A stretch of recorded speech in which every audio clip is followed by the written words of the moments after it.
Let's quickly discuss AS22 accounting for taxes on income. यहाँ पे चल रहा है महाभारत का युद्ध अकाउंट्स वालों के बीच में और टैक्स वालों के बीच में। अकाउंट्स वाले बोल रहे हैं हम अपना प्रॉफिट निकालेंगे, टैक्स वाले बोल रहे हैं हम अपना प्रॉफिट निकालेंगे। जहां जहां डिफरेंस आएगा वहां पे बनेगा डेफर्ड टैक्स एसेट या deferred tax liability. Deferred tax asset बनता है जब आज आप ज्यादा टैक्स दे रहे हो पर फ्यूचर में कम दोगे टैक्स, तो डेफर्ड टैक्स एसेट बनेगा। डेफर्ड टैक्स लायबिलिटी कब बनेगा? जब आज आप टैक्स कम दे रहे हो बट फ्यूचर में ज्यादा टैक्स दोगे, that's a deferred tax liability. Deferred tax asset बनाते टाइम आपको प्रूडेंस चेक करना होता है कि फ्यूचर में प्रॉफिट्स होंगे तभी आप डेफर्ड टैक्स एसेट बना सकते हो, पर डेफर्ड टैक्स लायबिलिटी में ऐसी कोई रिक्वायरमेंट नहीं होती। अब बात करते हैं डेफर्ड टैक्स एसेट या लायबिलिटी बनता कब है।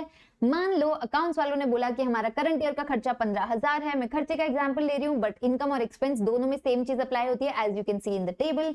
अगर अकाउंट्स वाले बोल रहे हैं मेरा करंट ईयर का खर्चा 15,000 है, टैक्स वाले भी मान रहे हैं कि आपका करंट ईयर का खर्चा 15,000 है, हमें कोई दिक्कत नहीं है, कोई डिफरेंस नहीं आया, मैच ड्रॉ हो गया, तो डिटेल नहीं बनेगा। बट अगर अकाउंट्स वाले बोल रहे हैं कि हमें डोनेशन का डिडक्शन चाहिए 15,000 का, टैक्स वाले बोल रहे हैं ना आज डिडक्शन देंगे इस खर्चे की ना फ्यूचर में देंगे क्योंकि ये अलाउड नहीं है, तो दैट्स अ परमानेंट डिफरेंस और इसके लिए डिटेल नहीं बनेगा। डिटेल बनेगा जब टाइमिंग डिफरेंस होगा। सो मान लो अकाउंट्स वाले बोल रहे हैं कि हमारा ईयर 1 का खर्चा 15,000 है, ईयर 2 का भी खर्चा 15,000 है। टैक्स वाले बोल रहे हैं हम आपको ईयर 1 में 10,000 का डिडक्शन देंगे और ईयर 2 में 20,000 का डिडक्शन देंगे।